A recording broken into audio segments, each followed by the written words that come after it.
kita berjumpa lagi dalam ibadah Youth Harvest Generation. Bagaimana kabarnya hari ini? Luar biasa bukan? Amin.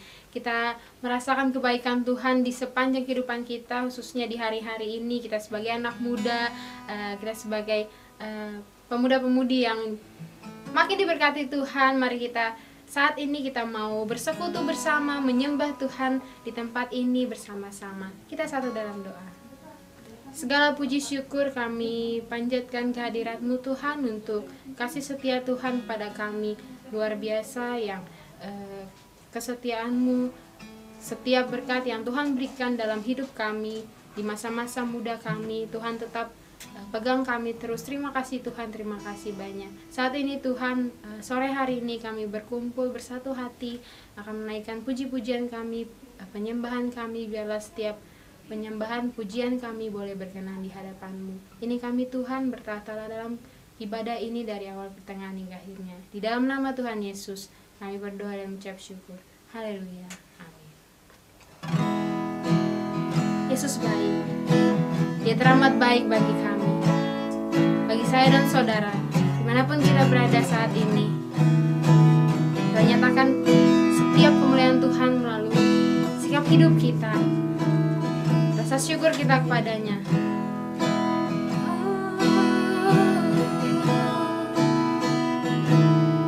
Kami anak muda-Mu Tuhan, siap dibentuk menjadi pribadi yang lebih luar biasa lagi dalam-Mu.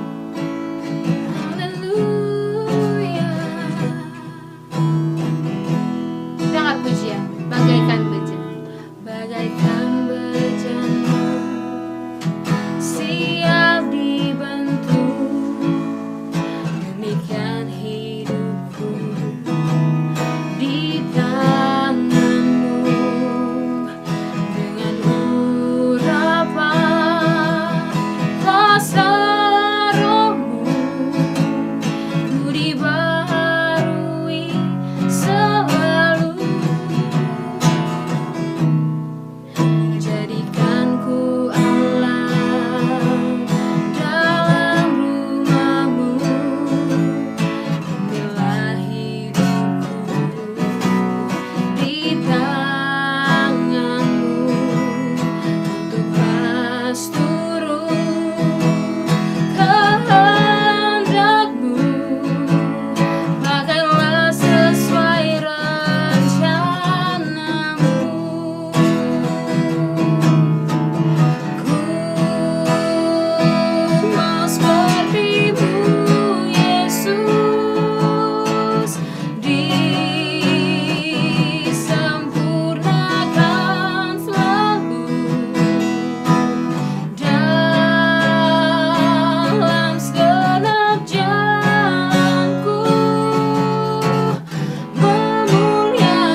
Dalam setiap jalan hidup kami Tuhan, Kau menyenangkan hati-Mu Tuhan Yesus. Jesus, Kau terjadi dari awal. Bagaikan bejana siap dibentuk, demikian hidupku di tangan-Mu. Dengan urapan kuasa Roh-Mu, ku dibaharui selalu. Jadikan ku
disempurnakan selalu dalam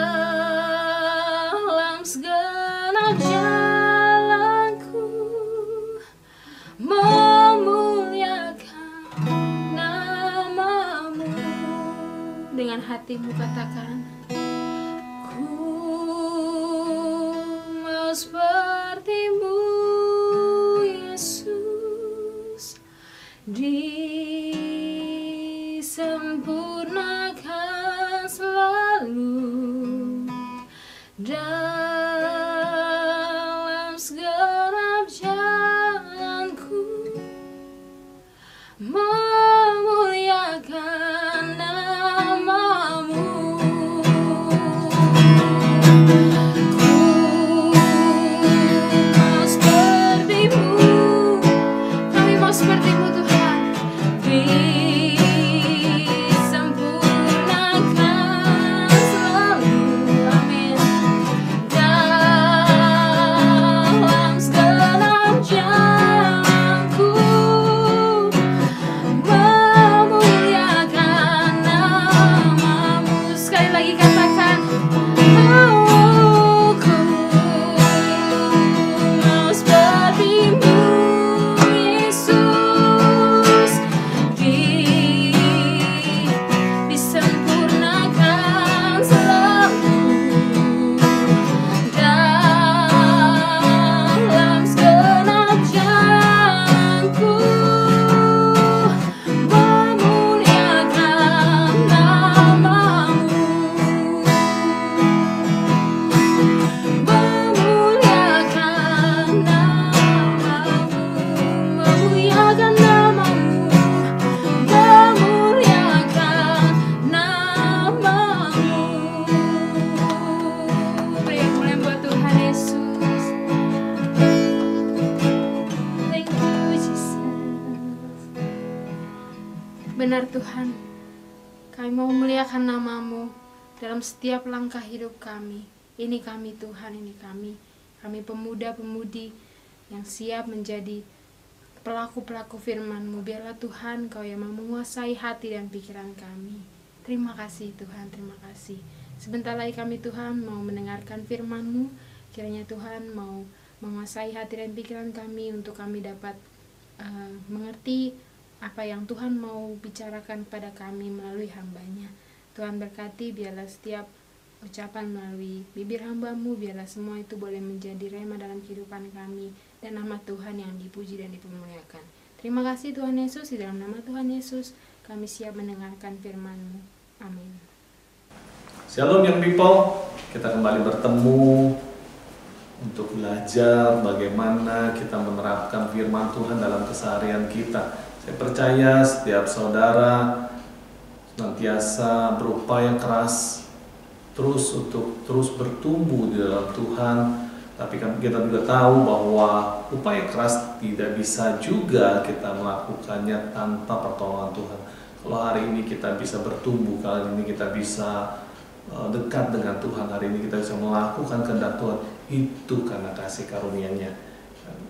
Hari ini kita mau belajar satu hal lagi, yaitu belajar ditegur berarti disayang. Tema hari ini kali ini akan saya bawakan adalah ditegur berarti disayang. Seringkali kita kalau mendengar kata ditegur, pasti kayaknya rasanya konotasinya udah langsung berpikir sesuatu yang gak mengenakan, sesuatu yang bahkan tanda petik menjadi momok buat setiap kita. Rasanya pengen kita hindari. Entah itu namanya disebut ditegur, teguran, kritikan, atau bentuk-bentuk lainnya yang mungkin bisa kita sebutkan seperti apapun. Kita akan lihat di firman dari kitab Amsal pasal yang ke-1 ayatnya yang ke-24 sampai ke-25. Kita akan belajar beberapa ayat ya kali ini. Amsal 1 ayat 24 sampai 25. Saya bacakan. Oleh karena kamu menolak ketika aku memanggil dan tidak ada orang yang menghiraukan ketika aku mengulurkan tanganku. Bahkan kamu mengabaikan nasihatku dan tidak mau menerima teguranku. Di Amsal 1 ini ditulis oleh Raja Salomo, ya, di mana kita melihat bagaimana Salomo dididik oleh Daud. Kita tahu bahwa sebelum Salomo ada kakak-kakaknya, ya, yang kita lihat juga di Perjanjian Lama. Kita belajar bagaimana ada Absalom dan sebagainya, yang kita lihat bagaimana dia melakukan sesuatu hal yang akhirnya membuat bapaknya Daud itu merasa seperti, kok anak saya sampai sedemikian, dia begitu sedihnya. Dimana kita tahu bahwa ada anaknya Daud yang sampai merebut posisi Daud, ayahnya raja, dan akhirnya Daud harus mengungsi dari istananya, ya, karena hal itu. Dan akhirnya Daud setelah kejadian-kejadian itu, waktu dia memiliki Salomo, dia mulai beda cara didiknya dengan anak-anak sebelumnya. Anak-anak sebelumnya Daud memperlakukannya sedemikian rupa yang kurang ada rasa sentuhan dari seorang bapak. Dia nggak pernah menegur, dia nggak jarang menegur, jarang mungkin menyesat atau menghajar anaknya kalau anak-anaknya tersebut melakukan tindak kesalahan yang akhirnya membuat anak-anaknya tanpa disadari makin jauh daripada apa yang Tuhan kehendaki. Dan akhirnya kita tahu tadi, ya, saya sebutkan di mana Daud harus mengungsi, tanda petik, keluar dari istananya karena anaknya tersebut. Nah, Salomo tidak demikian. Salomo dididik dengan keras, ya. Sehingga Salomo seringkali ada menyatakan di tulisannya, di mana di Amsal, yaitu di mana kita bisa ada waktu, masih punya kesempatan untuk mendidik anak dengan baik, didiklah demikian. Tetapi jangan sampai kita menginginkan nyawanya dan sebagainya. Itu dikatakan Salomo. Kenapa? Karena dia tahu didikan, teguran, kritikan itu sangat baik buat setiap kita, ya. Kita lihat lagi ayat-ayat lainnya, ya. Bagaimana dinyatakan Tuhan kepada setiap kita melalui firman-Nya yang kita pelajari, yaitu Alkitab. Bagaimana dia mengasihi setiap anak-anak Tuhan sendiri, ya. Kita lihat di Ibrani 12 ayat yang ke-6 sampai ke-8. Ibrani 12 ayat 6 sampai 8 berbunyi, karena Tuhan menghajar orang yang dikasihinya, dan ia menyesah orang yang diakuinya sebagai anak. Ayat 7, jika kamu harus menanggung ganjaran, Allah memperlakukan kamu seperti anak. Di manakah terdapat anak yang tidak dihajar oleh ayahnya? Ayat ke-8, tetapi jikalau kamu bebas dari ganjaran yang harus diderita oleh setiap orang, maka kamu bukanlah anak, tetapi anak-anak gampang. Di Wahyu juga dinyatakan kembali bahwa di Wahyu 3 ayat 19, Wahyu 3 ayat 19, kita belajar banyak, ya, beberapa ayat. Ini mungkin ayat yang terakhir yang akan saya bagikan. Nah, kita akan bacakan Wahyu 3 ayat 19. Dikatakan, berbunyi, barang siapa kukasihi, ia kutegur dan kuhajar. Sebab itu, relakanlah hatimu dan bertobatlah. Kenapa sih manusia tuh kayaknya kok cenderungnya berbuat dosa, cenderungnya nggak suka dengan didikan, nggak suka dengan teguran, nggak suka dengan kritikan. Kita nggak suka melihat itu, kita nggak suka merasakan hal itu. Saya pun demikian, sama. Saya nggak suka. Waktu saya masih SMP, SMA, saya melihat bahwa didikan orang tua menurut saya terlalu keras. Bahkan saya mulai menyimpan ganjalan di mana saya, tanda petik, saat itu bahkan ya, bukan tanda petik lagi, saya benci dengan orang tua saya. Saya kesel, saya mau marah, tetapi karena saya masih kecil, SMP, dengan ayah saya kepahitan dengan ayah saya. Saya pernah mengalami hal-hal yang nggak menyenangkan. Nanti kita akan bahas bagaimana cara juga menyampaikan teguran ya, kritikan atau didikan dan sebagainya. Nah, saya nggak menyukai, bahkan saya membenci papa saya dulu. Kenapa? Saya pernah dalam waktu namanya anak-anak sukanya lari-larian. Zaman dulu nggak ada seperti sekarang banyak gadget gitu ya. Saya lahir di tahun 70-an, jadi tahun waktu saya masih SD itu sekitar 80-an, tahun 80-an itu mainannya nggak ada, cuma main kelereng, main galasin, selalu mainnya di outdoor, lari-larian, main bentengan gitu ya, terus kemudian main petak umpet dan sebagainya, seperti itu yang selalu physically bawa sinar matahari. Nggak ada tempat bermain seperti sekarang yang banyak wahananya dan sebagainya, nggak ada.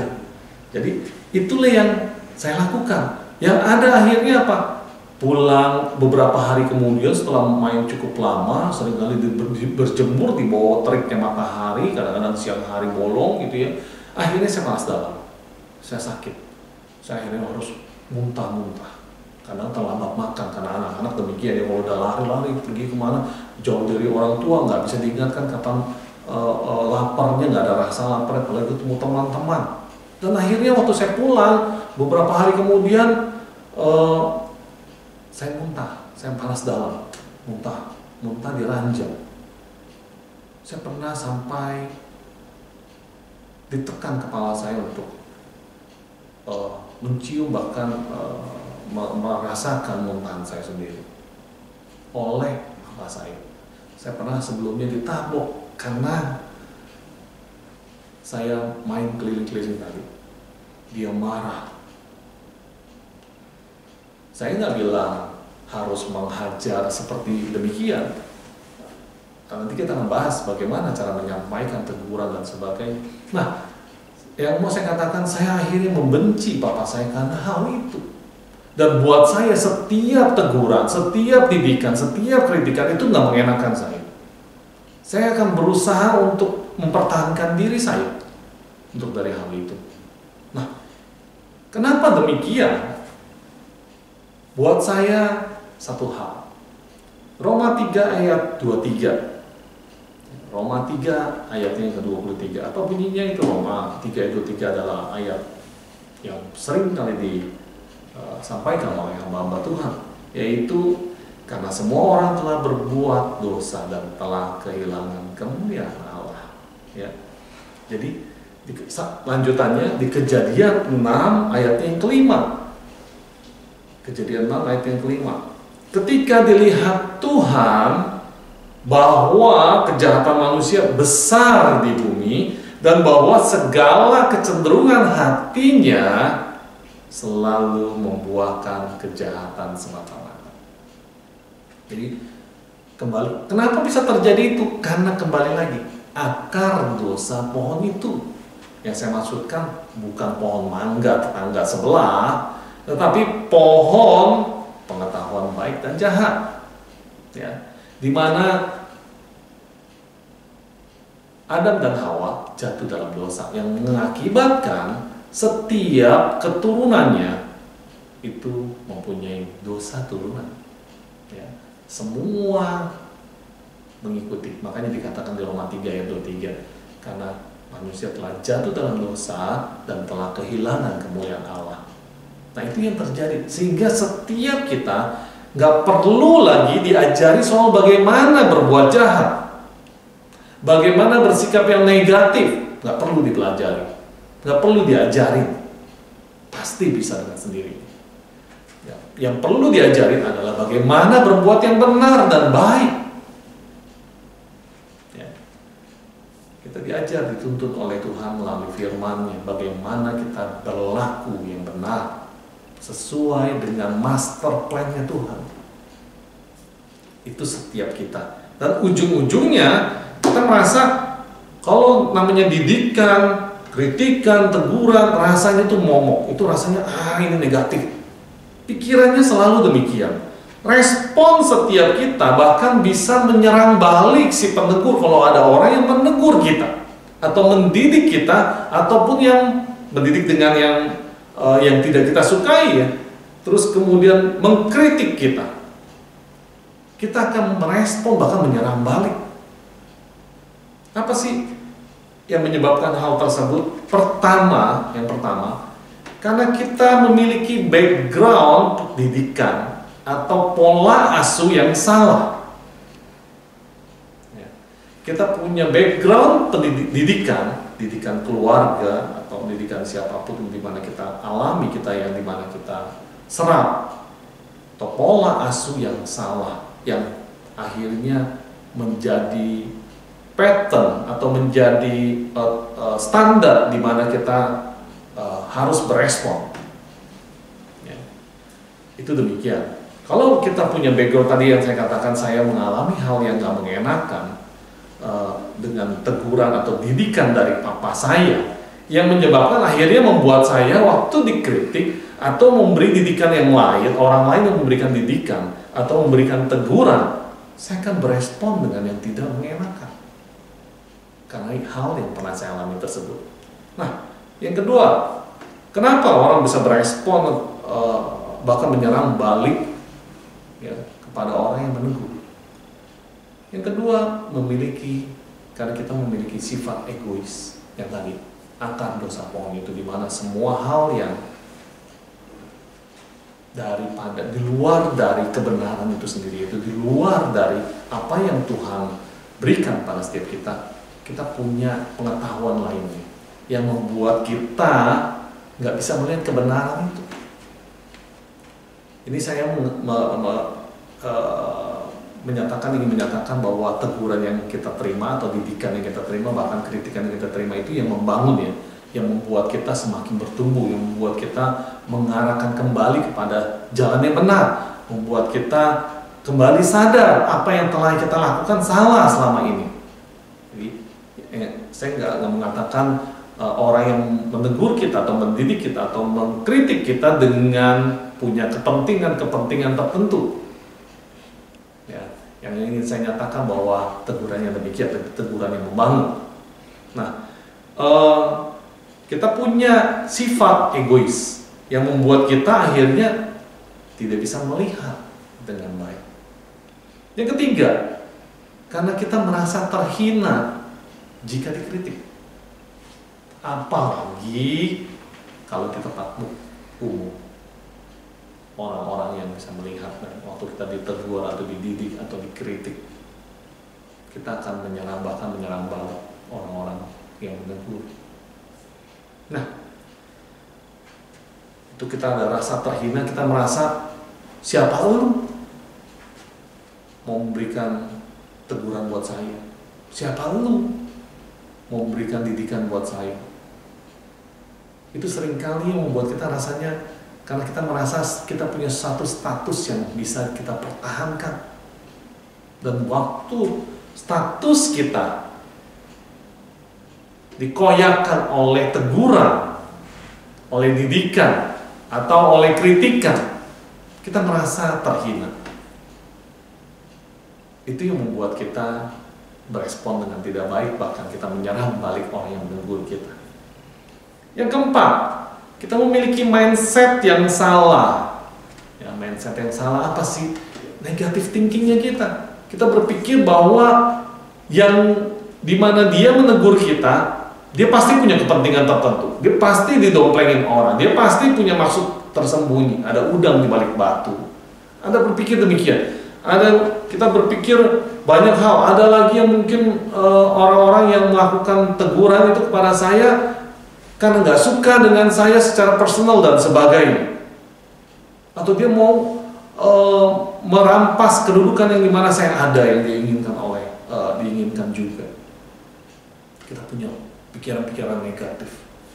Dan saya pernah juga mengalami di mana saya punya negative thinking di waktu SMP, SMA ya, bahkan hampir sebelum saya masuk kuliah, saya melihat segala sesuatunya dengan negatif, dan akhirnya saya harus stop dengan melakukan negative thinking tersebut, karena apa yang saya pikirkan boleh dikatakan 99% itu nggak pernah terjadi, wasting time, dan akhirnya membuat saya kehilangan sukacita, kehilangan waktu, kehilangan teman-teman sekeliling saya, muka muram dan sebagainya.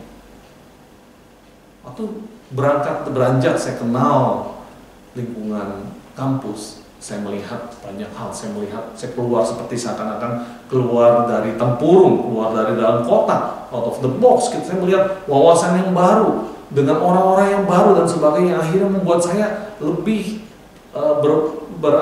lebih rileks, lebih menerima segala pendapat, segala pandangan, terbuka pikiran saya, dan akhirnya membuat saya tidak mau lagi untuk negative thinking, karena wasting time. Tadi saya katakan 99% tidak terjadi.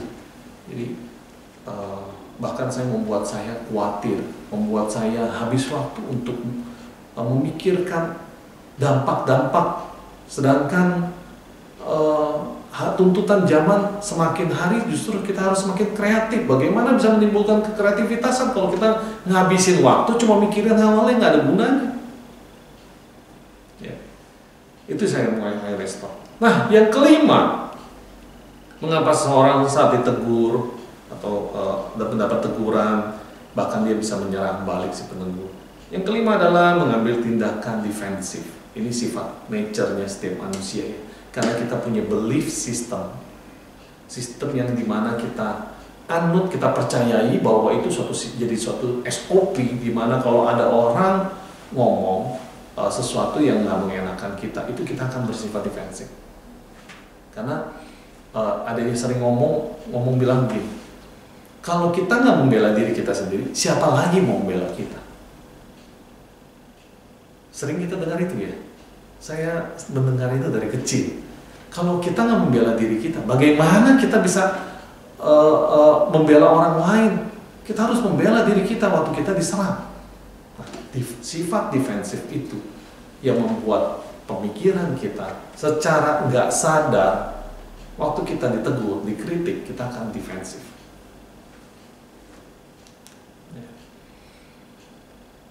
Dan kenapa kita defensif? Karena kita nggak ingin kita terluka, kita nggak ingin hati kita terluka, kita nggak ingin orang-orang yang kita kasihi mungkin dengan kritikan itu akhirnya membuat mereka juga terluka, dan demikian semua. Padahal tidak demikian. Ya, banyak kritikan-kritikan yang sebenarnya membangun, bagus buat kita bisa melihat dari perspektif yang berbeda dengan sehingga setiap waktu kita melihat dapat tambahan sesuatu yang dimana orang lain bisa melihat sedangkan kita tidak, kita bisa membangun hal itu dengan lebih baik lagi. Ya.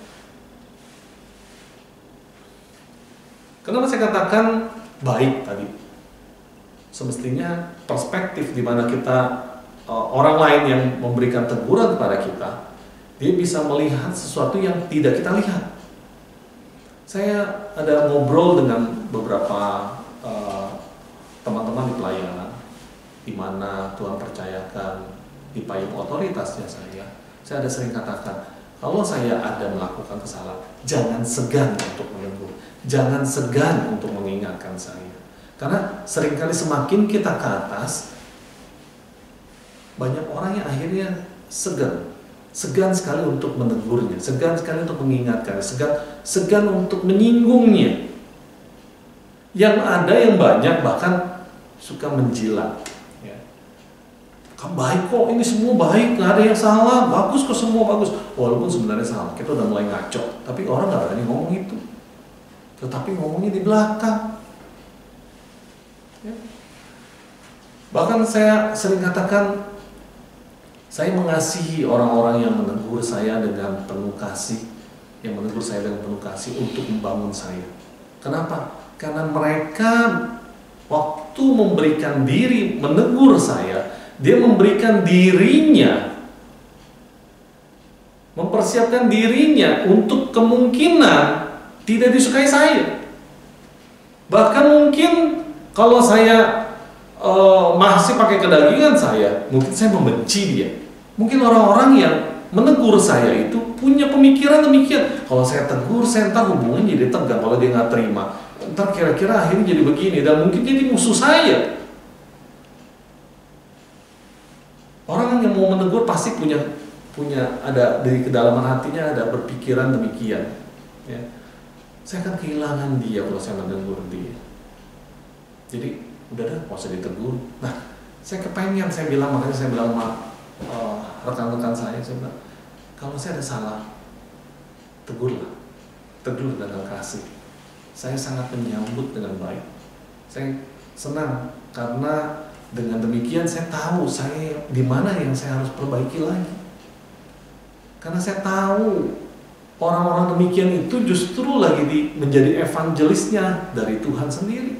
Tuhan mengirimkan orang-orang di sekeliling kita ataupun evangelis-evangelis lainnya. Kalau Nabi Bileam, dia evangelisnya adalah keledainya yang akhirnya berbicara untuk mengingatkan dia, di mana tanpa disadari dia sedang lagi masuk ke dalam maut itu sendiri, masuk ke dalam jebakan si iblis. Saya mengasihi mereka. Saya katakan jangan segan. Saya justru sangat senang untuk hal itu setelah saya mengetahui. Kenapa saya mengetahuinya? Saya melihat dunia sekuler, dunia di marketplace hari ini, perusahaan-perusahaan besar itu harus membayar ekstra untuk bisa mendapatkan saran dan kritik dari customer yang dilayani. Coba kita lihat di perusahaan atau bank, tiada semacam ditulis katakan kotak saran dan kritik.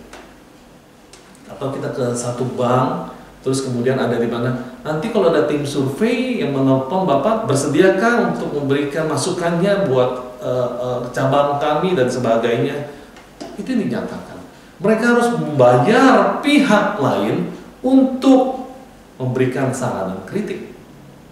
Kok kita di sekeliling kita ada orang yang menegur, ada yang mendidik, kita malah bersikap memusuhi.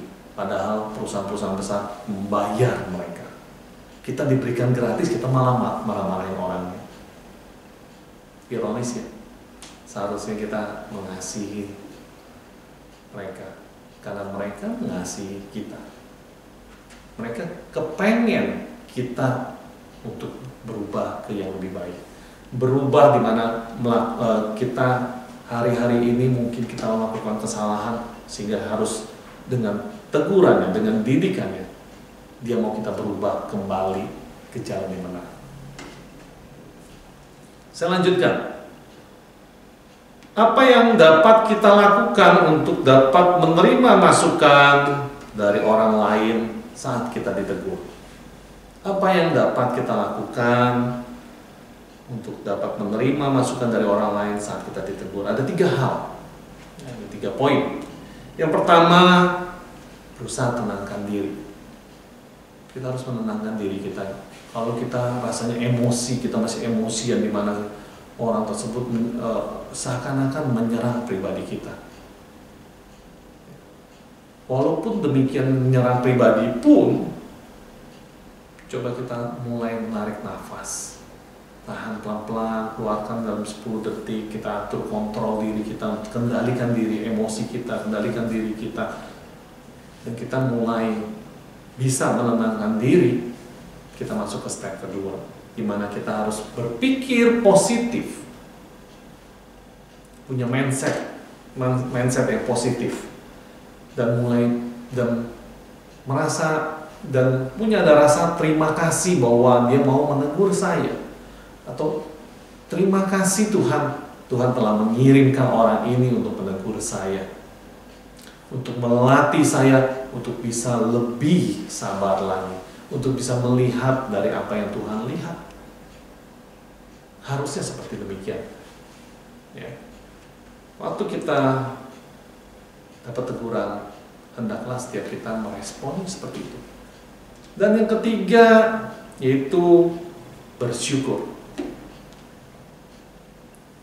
Tuhan ada mengatakan dalam firman-Nya, bersyukurlah dalam segala hal.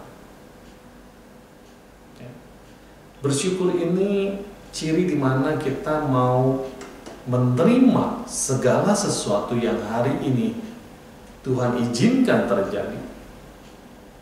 Dan kita mengakui kedaulatan Tuhan dalam hidup kita, bahwa Dia yang punya kontrol, punya kuasa atas setiap hal yang terjadi. Kita berserah kepada Dia. Itu pernyataan syukurnya setiap kita. Dan kita tahu bahwa seperti dikatakan di Roma 8:28, segala sesuatu mendatangkan kebaikan. Karena setiap hal yang dimana Tuhan izinkan terjadi, kita nggak sendirian, kita bersama-sama dengan Tuhan, dan kita bisa melampaui hal-hal yang kita hadapi hari ini. Entah itu tantangan, entah itu suatu hal yang nggak mengenakan, di mana kita berproses dalam proses pendewasaan iman. Kita akan terus dibawa Tuhan, semakin hari semakin serupa dengan Dia. Kita adalah anak-anaknya. Kita akan seharusnya serupa dengan Dia, Bapa kita, yang adalah kudus, yang adalah suci. Dan Dia mau melalui setiap kita, anak-anaknya, mengalami perubahan hidup kita sama serupa dengan Dia. Banyak orang boleh melihat kita seperti melihat Alkitab hidup. Tuhan mau kita menjadi display kerajaan sorga di bumi. Saya percaya waktu kita melakukan itu, nama Tuhan dipermuliakan. Kita nggak punya lagi mindset berpikir bahwa kalau ditegur itu justru nggak mengenakan kita. Ditegur atau dikritik atau diberikan didikan, sesuatu yang rasanya kayaknya tadinya kita bilang nggak enak, karena kita punya belief system yang tadi dikatakan yang salah, dimana kita tanpa disadari sama seperti dunia. Padahal Tuhan katakan kita anak-anaknya tidak sama dengan dunia. Kita berbeda. Kita adalah warga kerajaan sorga. Harusnya kita mencerminkan standar sorga itu sendiri. Mungkin kita tahu ya, dimana kalau kita lagi datang ke luar negeri, kita lagi berlibur ke luar negeri, atau kita lagi berkunjung ke sana, kita melihat bahwa ada orang tiba-tiba di satu restoran kita makan, ada yang bilang ada sambal, walaupun dia pakai bahasa Inggris, bahasa Italia, bahasa asing yang kita di mana tempat itu berada. Waktu kita dengar itu, kita akan menengok dan kita tahu apa? Kayaknya itu orang Indonesia. Kenapa demikian? Karena ada ciri-ciri orang Indonesia yang kita tahu dia adalah warga Indonesia. Begitu juga kita, kalau kita katakan kita warga kerajaan sorga, harusnya kita punya ciri-ciri warga kerajaan sorga. Tentunya ciri-cirinya sama seperti yang Tuhan nyatakan dalam firman-Nya. Itulah yang kita kerjakan, itulah yang kita lakukan. Kita tidak sama dengan dunia. Mari kita tundukkan kepala kita satu dalam doa. Bapa kami dalam kerajaan surga, kami ucap syukur untuk kali ini Tuhan, kami boleh belajar kembali bagaimana kami bersikap dalam menerima teguran, didikan, kritikan. Kami tahu Tuhan, kalau kami ditegur, berarti Tuhan masih sayang pada setiap kami. Tuhan gak kepengen kami jadi anak gampang. Bahkan para orang tua mendidik anaknya pun dengan menegurnya dan menghajarnya. Mereka tidak akan melakukan teguran ataupun ajaran kepada anak-anak yang bukan anaknya. Karena buat mereka, ngapain wasting time untuk hal-hal tersebut. Engkau seringkali menegur setiap kami untuk kami berubah, berbalik kembali ke jalan yang benar, jalannya Tuhan. Kami mau Tuhan, hidup kami seturut dengan kehendak-Mu, bukan seturut dengan kehendak dunia.